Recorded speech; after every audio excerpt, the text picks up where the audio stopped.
Klobuchar. Thank you, and thank you, Dick, for your good work, and congratulations to Chuck.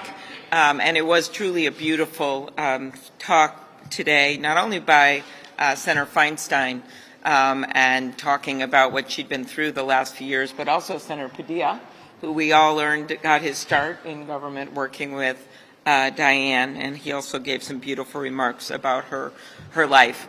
Timely, of course, her work on guns, given what just happened in Michigan, and of course we are thinking of those families in that state right now, those that are still wounded and in the hospital, and those that have lost loved ones.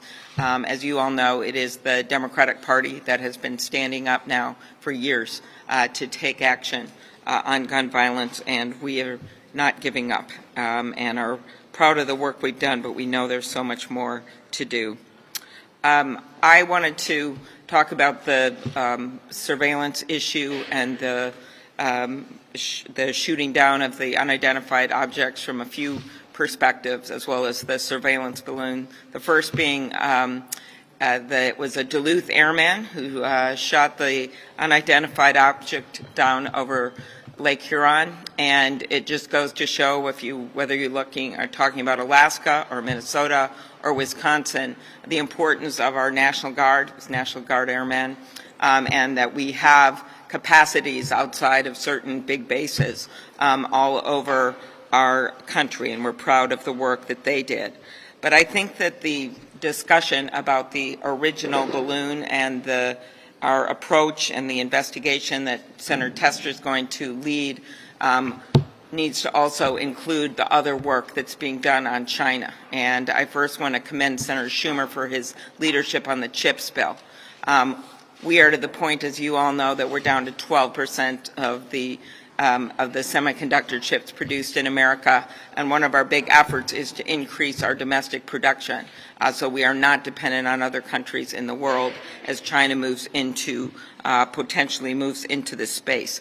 Another thing that our party stands for big time is standing up for the American workforce, because if we're going to compete internationally with China, and we need to have the best workers in the world, and what we need to do is give them the tools to do their jobs. That, to me, in this modern day means childcare, it means housing, it means the work that we're doing right now and that we would like to get done with the House of Representatives so that we can add more workers to our workforce. My state has the lowest unemployment rate in the country. We need more workers. Number one reason that people have left the workforce is that they don't have the childcare, and that's why you see so many chambers behind us on this issue.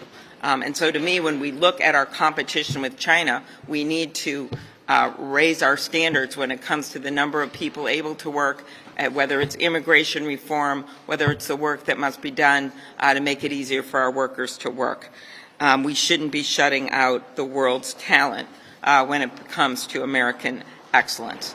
And so I think when we think about what's to come and the rhetoric that you might have heard from the Republicans, I think it's really important to focus on what agenda is putting us in a better place when we look at competing with China.